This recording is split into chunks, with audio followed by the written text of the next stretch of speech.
सभी को good morning. चलिए स्टार्ट करते हैं आज का एक नया चैप्टर। हम प्रजातियों को पढ़ रहे थे। हमने देखा कि जाति और प्रजाति, जनजाति और प्रजाति में क्या अंतर होता है, प्रजातियों के उद्भव के पीछे क्या कारण रहे, इसको भी हमने पढ़ा। आज का जो हमारा विषय है वह एक महत्वपूर्ण सिद्धांत है जो ग्रिफिथ टेलर के द्वारा दिया गया था 1919 में। ग्रिफिथ टेलर को आपने एक जगह और पढ़ा है, शायद आपको याद हो, जब स्टॉप एंड गो डिटर्मिनिज्म की बात हमने की, नियो डिटर्मिनिज्म की जो बात की, या नव निश्चयवाद की जब हमने बात की, तो हमने इसी ग्रिफिथ टेलर के बारे में पढ़ा। अब ये ग्रिफिथ टेलर ने यहाँ पर एक माइग्रेशन जोन थ्योरी दी। प्रजाति विकास का प्रवास कटिबंध सिद्धांत महत्वपूर्ण सिद्धांत है और मानव भूगोल में सबसे ज्यादा रिपीट होने वाला जो प्रश्न है वह यही रहता है। और बड़े बड़े कॉम्पिटिशन्स में इसका जो नाम दिया जाता है वो माइग्रेशन थ्योरी न देकर इसे जॉन स्ट्राटा थ्योरी के नाम से पूछा जाता है कि कटिबंध स्तर सिद्धांत क्या है। तो 1919 में ग्रिफिथ टेलर ने मानव प्रजातियों के संबंध में अपना प्रवास कटिबंध का सिद्धांत दिया, जिसे माइग्रेशन जॉन थ्योरी कहते हैं। इसे ग्रिफिथ टेलर कटिबंध संस्तर सिद्धांत या जॉन स्ट्राटा थ्योरी भी कहते हैं। ग्रिफिथ टेलर का ये जो सिद्धांत है और उसको उस सिद्ध करने के लिए, उसे एक साइंटिफिक आधार देने के लिए, वैज्ञानिकता प्रदान करने के लिए इन्होंने जलवायु चक्र की जलवायु बदलती है तथा विकासवाद यानी डेवलपमेंट की जो थ्योरीज है उन सिद्धांतों का भी प्रयोग किया। ये अवधारणा कहती है कि संपूर्ण मानव जाति का जो उद्गम स्थल है वह मध्य एशिया में हुआ है। जो कैस्पियन सागर या अरब सागर के समीपवर्ती क्षेत्र की अगर हम बात करें तो कैस्पियन सागर के आसपास का जो क्षेत्र है और अरब सागर के आसपास का जो क्षेत्र है वही एक ऐसा क्षेत्र है जहां से विभिन्न जो रेसेस है वो डेवलप्ड हुई है। वहां से ये जनजातियां फैलकर विश्व के अलग अलग भागों में पहुंची है। ये मध्य एशिया का क्षेत्र, जैसे कि मैंने कहा कि ये कैस्पियन व अरब सागर के पास का क्षेत्र है। तो कैस्पियन सागर कहाँ है ये जरूर हमें पता होना चाहिए। विशेष तौर पर सागर कौन कौन से हैं।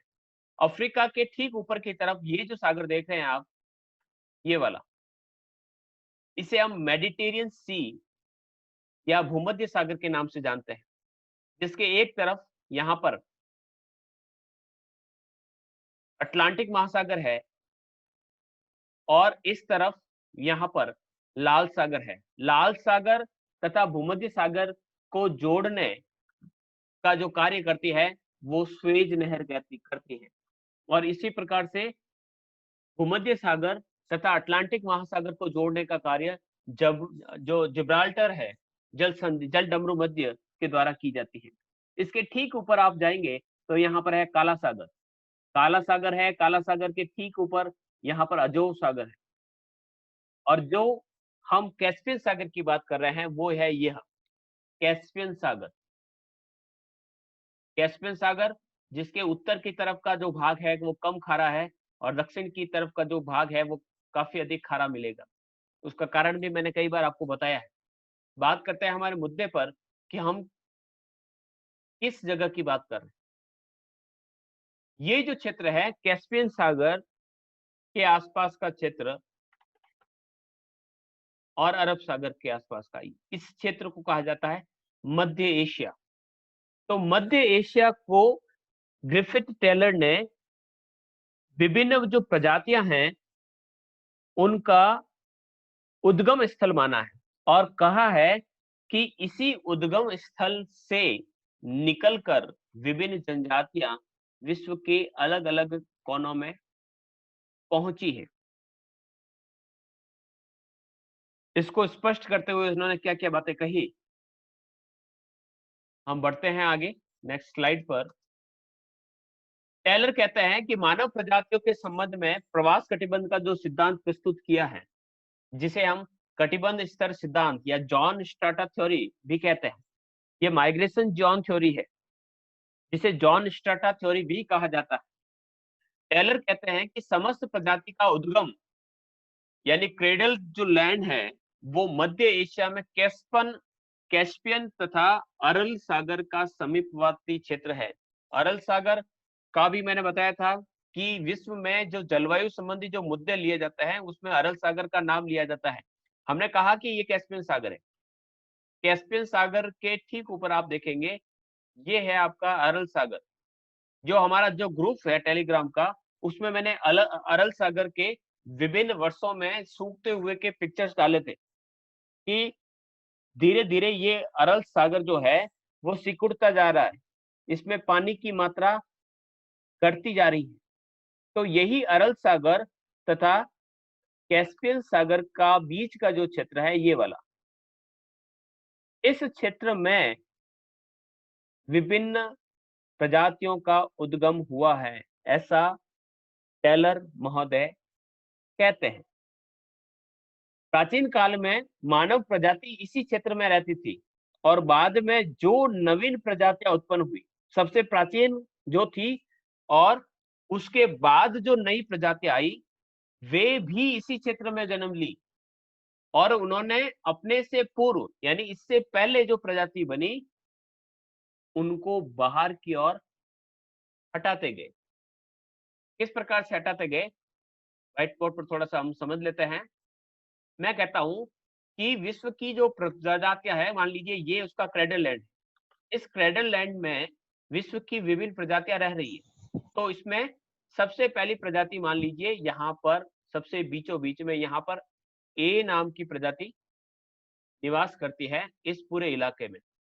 ए के बाद जहाँ इसी क्षेत्र में एक दूसरी जनजाति और उत्पन्न हो जाती है या प्रजाति उत्पन्न हो जाती है। तो जो ए प्रजाति थी, इस ए प्रजाति ने इस बी को पुश किया और पुश करने के बाद ए को दूसरे इलाकों में भेज दिया। जो ए प्रजाति थी जो पहले सबसे इसके मध्य भागों में रहती थी, वह ए प्रजाति अब यहां मिलेगी। इसके पीछे कारण क्या है कि जो बी आई, बी ने इन्हें धकेला।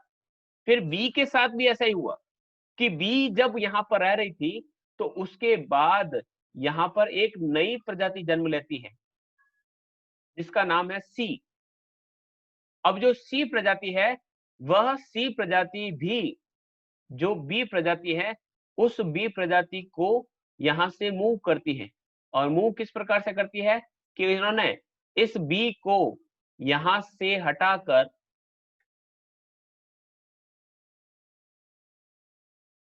यहां भेज दिया और अभी वहां पर कौन सी रह रही है, सी रह रही है।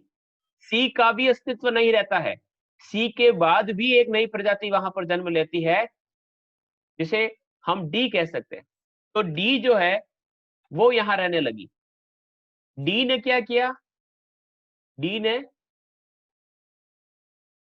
सी को वहां से धकेल दिया। तो इस प्रकार से विभिन्न जो प्रजातियां हैं वो एक स्थान से दूसरे स्थान पर माइग्रेट होती है और माइग्रेट करने के पीछे जो कारण रहता है वो रहता है नवीन जातियों का उद्भव। तो एक ही स्थान, तो कैस्पियन सागर तथा अरल सागर के बीच का जो मध्य एशिया का जो क्षेत्र है वहां पर सारी की सारी प्रजातियां जन्म लेती हैं और सारी प्रजातियां धीरे धीरे माइग्रेट होती रहती है और विश्व के अलग अलग भागों में पहुंच रही। ये सिद्धांत क्या कहता है, ये कहता है चाहे हम निग्रो की बात करें, चाहे हम मंगोल की बात करें, चाहे हम ऑस्ट्रेलाइड की बात करें, चाहे हम जो कास्केड है या जो काकेशियन है उनकी बात करें तो इन सभी प्रजातियों का जन्म मध्य एशिया में ही हुआ है। वहीं से ये प्रजातियां विश्व के अलग अलग भागों में पहुंचा दी गई। यानी आदि काल में मनुष्य की विभिन्न प्रजातियां इसी क्षेत्र में रहती थी। उसके बाद जो नवीन प्रजातियां विकसित हुई वे भी इसी केंद्र स्थल में रहती थी और अपने से पूर्व उत्पन्न प्रजातियों को वो धीरे धीरे बाहर की ओर खदेड़ती गई। वो कहते हैं कि सबसे पहले इस भाग में निग्रिटो उत्पन्न हुए। निग्रिटो सबसे पहले उत्पन्न हुए, निग्रिटो के बाद आए निग्रो। और निग्रो ने क्या किया कि निग्रिटो जो प्रजाति थी उसको बाहर की ओर खदेड़ दिया। जो ए था वो है निग्रिटो और जो बी है वो है निग्रो। तो सबसे पहले यहाँ पर निग्रिटो थे, फिर धीरे धीरे इन निग्रिटो ने या इस निग्रिटो को निग्रो ने बाहर की ओर धकेल दिया। सबसे पहले उद्भूत हुई या वहां पर उद्गमित हुई निग्रिटो थी, उसके बाद में विकसित होने वाली प्रजातियों ने उन्हें परिधि की ओर हटा दिया। परिधि का अर्थ होता है बाहरी भागों में हटा दिया। इस क्रम में निग्रो प्रजाति सबसे पहले निग्रो थे, यानी वहां पर मैंने कहा कि ए थे, ठीक है। तो ए वहां पर पहले से रहता था, ए यानी निग्रिटो। फिर बी के रूप में वहां पर आए निग्रो। तो निग्रो ने इस बी पर अधिकार कर लिया और जो ए यहां पर पहले से रहता था उसको यहां से भगा दिया। तो ए कहां पहुंच गए, यहां से दूर परिधि की तरफ, ठीक है। तो निग्रो प्रजाति ने निग्रिटो प्रजाति को मध्य एशिया से बाहर की ओर हटा दिया। इसके बाद ऑस्ट्रेलाइड प्रजाति आई, ने पहली दोनों प्रजातियों को बाहर की ओर हटा दिया। कुछ ए और बी रह गए थे यहां पर, तो एक सी आया, सी ने इन दोनों को हटा दिया। चल ए भी गई, बी भी गई। इस प्रकार प्रत्येक नई विकसित होने वाली प्रजाति पुरानी प्रजातियों को केंद्र से बाहर की ओर खदेड़ती गई। ये केंद्र कौन सा है, ये क्रेडिटल जो एरिया है वो है मध्य एशिया का, सेंट्रल एशिया। सेंट्रल एशिया में ही सारी प्रजातियां थी और वहां से इन प्रजातियों को धीरे धीरे बाहर की ओर धकेल दिया गया, ऐसा ग्रिफिथ टेलर कहते हैं। इसके बाद कह सकते हैं कि जो सबसे बाद में आई वह प्रजाति अपने मूल स्थान पर बनी रही और वो जब तक वहां पर बनी रहेगी जब तक वहां पर कोई नई प्रजाति नहीं आ जाती। तो सबसे लास्ट में जो वहां पर पहुंचा उन्होंने सबको हटा दिया और खुद वहीं पर बनी रही। और जो सबसे प्राचीनतम प्रजातियां वहां पर जो मूलतः वहां पर उसी क्षेत्र में रहती थी, वे सभी प्रजातियां महाद्वीपों के बाहरी भागों में पहुंच गई। महाद्वीपों के बाहरी भाग का जिस प्रकार से मैंने कहा कि अगर वर्ल्ड का अगर हम मैप देखें तो वर्ल्ड के मैप में आपको निग्रिटो सबसे पहले कौन से आए थे, निग्रिटो थे जो सबसे पहले वहीं पर रहते थे। निग्रिटो के बाद निग्रो आए, निग्रो के बाद वहां पर ऑस्ट्रेलाइड आए, ऑस्ट्रेलाइड के बाद वहां पर दूसरी प्रजाति आई और अभी हम वर्तमान की बात करते हैं तो वहां पर मंगोल रहते। जैसे कि हमने किर्गिज जनजाति को पढ़ा था जो मध्य एशिया में रहती है और उसकी जो शारीरिक विशेषताएं हैं उन विशेषताओं के आधार पर हमने पाया कि उनका जो शारीरिक संरचना है, शरीर की जो रचना है वो ऐसे लगती है कि ये मंगोल प्रजाति से काफी मिलते जुलते हैं। तो इस आधार पर कह सकते हैं कि वहां पर अभी नवीनतम जो प्रजाति है वो मंगोल है। जो काले लोग हैं, जो निग्रिटो लोग हैं, वो इस धरातल पर रहने वाले सबसे पुरानी प्रजातियां हैं। सबसे पहले प्रजातियां वही बनी। अभी जो श्वेत रंग की जो प्रजातियां या पीली चमड़ी की जो प्रजातियां पाई जाती है वो बिल्कुल नहीं है। तो इस प्रकार से विश्व की सभी प्रजातियां जो है वो मध्य एशिया में ही विकसित होती हैं, ऐसा ग्रिफिथ टेलर कहते हैं। फिर बात आती है कि भाई सभी प्रजातियां जब एक ही जगह से उत्पन्न हुई है तो इनकी शारीरिक लक्षण जो है पाए जाते हैं, किसी के बाल घुंघराले हैं, किसी के बाल लंबे हैं, किसी की आंखें चौड़ी हैं, किसी का रंग काला है, किसी का श्वेत है। तो ये जो शारीरिक रचना में जो परिवर्तन आए हैं वो किस प्रकार से आए? तो उन्होंने बताया कि जो मध्य एशिया है उसकी जलवायु निरंतर बदलती रही, यानी वहां की जो जलवायु है वो निरंतर बदलती रही है। तो इसे हम पढ़ते हैं कि समस्त मानव प्रजातियां मध्य एशिया में विकसित हुई है। इन प्रजातियों में शारीरिक लक्षणों यानी जो फिजिकल ट्रेड्स जो पाए जाते हैं वो बदलते गए। तो उसके पीछे कारण था कि मध्य एशिया की जो जलवायु है वो निरंतर परिवर्तित होती रही है, यानी वो बदलती रही। एक काल के बाद दूसरा काल आया, एक हिमयुग आया तो दूसरा हिमयुग आया, कभी हिमयुग आया, कभी वहां पर रेगिस्तानी क्षेत्र आया, कभी वहां पर जंगल आए। तो ऐसे वहां पर वातावरण बदलता गया और वातावरण के अनुसार वहां पर उनकी शारीरिक संरचना भी बदलती गई। तो इन्होंने अपने सिद्धांत को प्रस्तुत करते समय प्रजाति संबंधी तथ्यों को निम्नलिखित 8 साक्ष्यों एवं तलों यानी प्रपोजिशंस एंड प्रिंसिपल्स, तलों यानी सिद्धांतों के रूप में प्रस्तुत किया। उन्होंने 8 बातें बताई है और इन 8 बातों के आधार पर इस सिद्धांत को स्पष्ट करने की कोशिश की है। पहली वो बात कहते हैं कि पृथ्वी के जितने भी जो विशाल भूखंड है जिसे हम महाद्वीप कहते हैं, उसका जो केंद्रीय भाग था वो एशिया, एशिया जो है वह मुख्य महाद्वीप है। और यूरोप तथा अफ्रीका, जिसे इन्होंने कहा है यूरोफ्रिका, यूरोफ्रिका, ऑस्ट्रेलिया और अमेरिका, उसके 3 प्रायद्वीप है। ये कहते हैं कि सबसे पहले हम इसको चित्र के माध्यम से समझ लेते हैं कि ये मुख्य महाद्वीप तो है, उसका नाम है मध्य एशिया। मध्य एशिया के साथ 3 टुकड़े लगे हुए, मैं यहाँ पर ऐसे बना देता हूँ, आप समझ जाएंगे। यहाँ पर 3 टुकड़े प्रायद्वीप। अब महाद्वीप किसे कहते हैं? जिसके चारों तरफ, जिस प्रकार से कह सकते हैं कि एक बहुत बड़ा भूस्थल जिसके चारों तरफ पानी, लगभग लगभग चारों तरफ पानी पाया जाता है और बहुत बड़ा भूभाग होता है। और प्रायद्वीप की अगर हम बात करें जिसके 3 तरफ आपको पानी देखने को मिलेगा। तो इन्होंने यूरोप तथा अफ्रीका को शामिल माना और कहा कि ये मुख्य महाद्वीप जो एशिया है, एशिया या मध्य एशिया या सेंट्रल एशिया जो है, उस सेंट्रल एशिया का एक प्रायद्वीप है। पेनिसुलर जो एरिया है वह है यूरोफ्रिका। यूरोप तथा अफ्रीका मिलकर एक प्रायद्वीप बनाते हैं। एक जो प्रायद्वीप बनता है वो बनता है ऑस्ट्रेलिया का, और दूसरा बनता है अमेरिका का। तो इस प्रकार से 3 प्रायद्वीप और एक महाद्वीप यहाँ पर पाए जाते हैं। तो पहला सिद्धांत उन्होंने इसी प्रकार से स्पष्ट किया कि प्राचीन समय में पृथ्वी के विशाल भूखंडों में एशिया जो था वो केंद्रीय महाद्वीप था, सेंट्रल कॉन्टिनेंट था। यूरोफ्रिका यानी यूरोप तथा अफ्रीका मिलाकर एक, अमेरिका दूसरा और ऑस्ट्रेलिया उसके तीसरा प्रायद्वीप के रूप में थे। सेंट्रल कौन था? एशिया, क्योंकि सभी प्रजातियों का जो उद्भव है इसी सेंट्रल एशिया से माना गया है।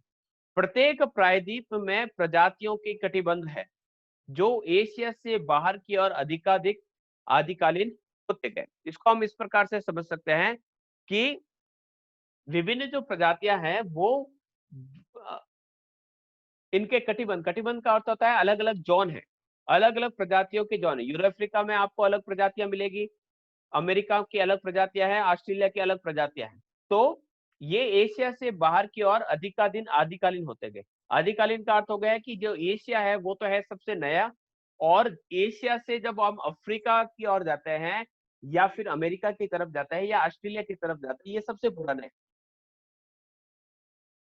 तो सॉरी, सबसे, आप ये कह सकते हैं कि यहाँ पर जो प्रजातियां रहती है वो काफी आदिकालीन रहती है, क्योंकि जो प्राचीन समय में जो प्रजातियां ऑस्ट्रेलिया केंद्रीय महाद्वीप जिसे एशिया कहा जाता है, एशिया में रहती थी, वो सभी प्रजातियां आज इन अफ्रीका, अमेरिका और ऑस्ट्रेलिया में रहती है। यानी आदिकालीन प्रजातियां आपको यहाँ पर देखने को ज्यादा मिलेगी। एशिया, मध्य एशिया के अंदर आपने किर्गिज को पढ़ा तो किर्गिज काफी सभ्य प्रजाति के रूप में आपको नजर आएगी। वहीं दूसरी तरफ आप अमेरिका के ऊपरी भागों में एस्किमो को देखें, अफ्रीका में रहने वाली आप पिग्मी को देखें, ऑस्ट्रेलिया के ऊपरी भागों में जो देखे मलाया क्षेत्र में जो कह सकते हैं कि सेमांग जनजातियों को देखें, तो ये फर्क है। यहाँ पर ये जनजातियों को उदाहरण दिया है।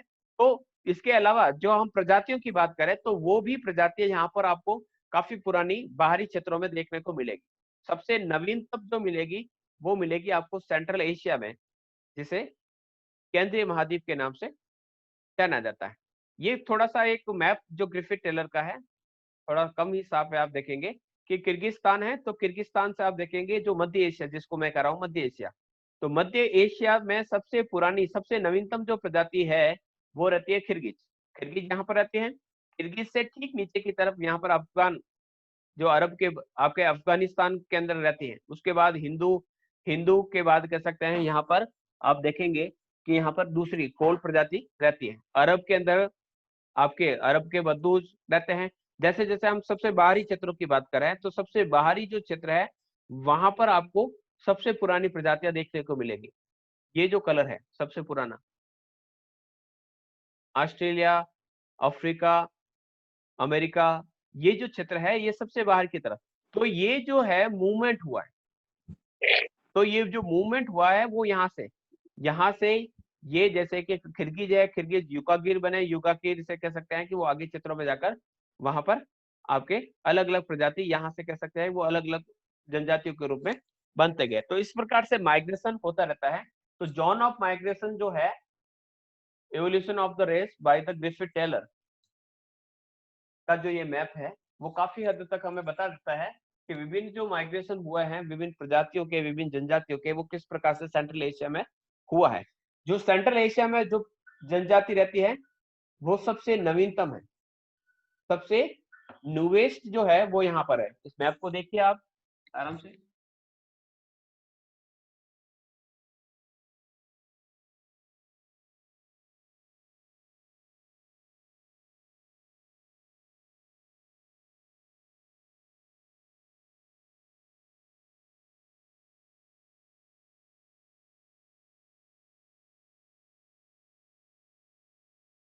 हाँ, तो यहाँ तक समझ में आ गया होगा आपको, तो डाउट? आगे हम बढ़ते हैं। काफी इंपॉर्टेंट ये सिद्धांत है। आगे हम बढ़ते हैं कि प्रजातियों के विकास की प्रथम अवस्था। अब ये धीरे धीरे ये बताया जाएगा कि किस प्रकार से उन्होंने अपनी बात को स्पष्ट किया है। कि सबसे पहला तो ये बताया कि पृथ्वी के जो विशाल भूखंड है उसमें केंद्रीय महाद्वीप जो है वो एशिया है, और एशिया से यूरोफ्रिका, ऑस्ट्रेलिया और अमेरिका तीन उसके प्रायद्वीप थे। ठीक है, और प्रत्येक जो कटिबंध है, प्रत्येक प्रायद्वीप में प्रजातियों का कटिबंध पाया जाता है। यानी समस्त मानव प्रजाति का जो उद्गम है वह मध्य एशिया के कैस्पियन और अरब सागर के बीच में हुआ था, और इसी केंद्र स्थल से बाहर की ओर अधिकाधिक आदिकालीन यानी प्रिमिटिव जो प्रजातियां हैं वो होती गई। ठीक है, आगे बढ़ते हैं। सबसे पहला इन्होंने बताया है कि जिसमें सबसे पहले प्राचीन प्रजातियां महाद्वीपों के किनारों की ओर खदेड़ती हुई पाई जाती। जैसे कि हम महाद्वीपों के सबसे बाहरी किनारे जैसे कि तस्मानिया, कैप कॉलोनी, ग्रीनलैंड या ब्राजील में देखें तो यहाँ पर आपको निग्रिटो प्रजाति देखने को मिलेगी। ये आपके सबसे महाद्वीपों के सबसे अंतिम छोरों के क्षेत्र है, सबसे बाहरी क्षेत्र है। तो इन बाहरी क्षेत्रों में आपको इस प्रकार की प्रजातियां देखने को मिलेगी, क्योंकि इन्हें बाहर की ओर खदेड़ दिया गया। फिर हम करें दूसरी बात करें, इस सिद्धांत का दूसरा जो पक्ष दिया गया है जिसको यहाँ पर सिद्ध करने की कोशिश की गई है कि प्रजाति विकास का दूसरा तत्व, second principle of race evolution, इसमें कहा गया है कि सबसे अंत में विकसित हुई प्रजातियां केंद्र में पाई जाती। ये भी बात स्पष्ट होती है कि जो भी प्रजातियां मध्य एशिया में पाई जाती है, जिसको प्रजातियों का केंद्र कहा जाता है, वह सबसे अंत में विकसित हुई है, जहां विकास को उद्दीपन करने वाली शक्तियां समस्त युगों में सर्वाधिक रही है। फिर आगे वो कहते हैं कि प्रजाति विकास का जो तीसरा तत्व है, थर्ड प्रिंसिपल ऑफ एवोल्यूशन, कि जहां प्रजातीय विकास की प्रगति सबसे अधिक हुई है, सबसे अधिक कहां पर हुई है? वो हुई है मध्य एशिया में। वहां आदिम प्रजातियों के भूमि में दबे हुए संस्तर, बुरिड स्ट्राटा सबसे अधिक है। जैसे कि हम मिस्र की बात करें, मिस्र में जो पिरामिड है, विभिन्न प्रकार के जो ममीज है, वो यहाँ पर मिलते हैं। और विभिन्न दबे हुए साक्ष्य, हड्डियां, विभिन्न प्रकार की ठट्टियां, हड्डियों की ठट्टियां मतलब हड्डियों के टुकड़े, औजार, शिल्प उपकरण, लोक कथाएं, ये सभी आपको मध्य एशिया के क्षेत्रों में मिलेगी। और ये कहीं ना कहीं ये सिद्ध करता है कि मानव प्रजातियों का विकास, जैसे कि मिस्र की सभ्यता देखें तो वो वहीं पर विकसित हुई। कालीबंगा, हड़प्पा, लोथल, इसके अलावा कह सकते हैं कि अलग अलग प्रकार की जो संस्कृतियां हैं वो यहीं पर इवोल्यूट हुई है, और ये इसके साक्ष्य है। फिर बताया है चौथी अवस्था के अंतर्गत, या चौथा जो फैक्ट दिया है, वो कहता है कि विकास का क्रम दोनों ओर से एक ही रहता है, चाहे हम विकास को केंद्र से बाहर की ओर जाते हुए कटिबंधों को पार करें, या विकास केंद्र में नीचे की ओर संस्तरों को देखें। यानी इनका क्रम एक ही रहता है। आप जैसे जैसे केंद्र से बाहर की ओर जाओगे तो विभिन्न प्रकार के जो जोन को पार करेंगे तो आपको अलग अलग प्रकार के जो प्रजातियां हैं वो देखने को मिलेगी। लेकिन इनका एक निश्चित क्रम, चाहे किसी तरफ देखो, किसी दिशा में देखो, वहां पर विकास का एक ही क्रम है। कौन सी प्रजाति पहले आई और उसके बाद दूसरी कौन सी प्रजाति आई, वो इसी प्रकार से स्पष्ट होता है। इसके अलावा हम कह सकते हैं कि आदिम प्रजातियां जो है वह उन प्रदेशों में जीवित पाई जाती हैं जहां उनका उद्भव नहीं हुआ था। क्यों जीवित पाई जाती हैं? क्योंकि उन्होंने माइग्रेट किया अपने आप को। अगर वो इसी क्षेत्रों में रहता है तो उन्हें मार दिया जाता। अगर वो खदेड़े नहीं जाते तो वह उसी क्षेत्रों में बने रहते। तो वे जीवित हैं क्योंकि उन्होंने अपने स्थान को छोड़ दिया। तो इन्हीं सिद्धांतों के आधार पर, या यूरोप, अफ्रीका, दक्षिणी एशिया और ऑस्ट्रेलिया में जितने भी जो साक्ष्य मिले हैं, उससे स्पष्ट होता है कि मध्य एशिया से केंद्रोपसारी प्रवास हुआ है, सेंट्रीफ्यूगल। यानी एक केंद्र से, सेंट्रीफ्यूगल को आप समझ सकते हैं कि ये केंद्र है और यहां से चारों दिशाओं में जनसंख्या का इस प्रकार से फैला हुआ है। जनसंख्या चारों दिशाओं में इस प्रकार से केंद्र से बाहर की ओर जाती गई। टेलर आगे कहते हैं कि सबसे प्राचीन जो आदिकालीन जो प्रजातियां हैं वो महाद्वीपीय छोरों पर मिलती हैं, और इसकी सत्यता की जांच के लिए उन्होंने प्रजातीय संस्रोतों या स्तरों, जिसे स्ट्राटा कहते हैं, और स्ट्राटा के आधार पर उन्होंने कुछ फैक्ट देखे। फैक्ट हम देखते हैं कि जैसे कि यूरोप की सबसे प्रारंभिक जाति है जिसे कहा जाता है निएंडरथल, मानव के रूप में थी। इससे अवशेष जो मिले हैं उससे प्राप्त या पता चलता है कि इसकी जनसंख्या सबसे अधिक रही होगी। ये जनजाति पश्चिमी, दक्षिणी व मध्य यूरोप में मिलती है। लेकिन इस प्रकार की ही जनजातियों की खोपड़ियां केपटाउन, ऑस्ट्रेलिया, रोडेशिया, चीन और जावा में भी मिलती है। इसका अर्थ क्या हुआ कि ये प्रजातियां वहां से दूसरे भागों में फैली। इसी प्रकार से हम निग्रिटो की बात करें तो निग्रिटो का जो प्रवास हुआ है, निग्रिटो यूरोप में भी उसके, या जो आपका जो मध्य एशिया है वहां पर भी अवशेष मिलता है। इसके अलावा जो तस्मानिया, तस्मानिया आपके ऑस्ट्रेलिया के ठीक नीचे की तरफ, पूर्वी द्वीप समूह, मलेशिया और भारत के सबसे निचले स्तरों पे आपको निग्रिटो प्रजाति देखने को मिलती है। तो इस प्रकार से अलग अलग प्रजातियों के संदर्भ में उन्होंने इस सिद्धांत को स्पष्ट करने की कोशिश की, और ये पता लगाया कि यूरोप, अफ्रीका, दक्षिण एशिया और ऑस्ट्रेलिया में जितने भी जो साक्ष्य मिले हैं उनके आधार पर उन्होंने कहा है कि मध्य एशिया से सेंट्रीफ्यूगल मूवमेंट हुआ है और वहां से बाहर की ओर प्रजातियां गई है। तार क्या निकलता है कि सभी प्रजातियों का जो विकास है वो मध्य एशिया में हुआ है।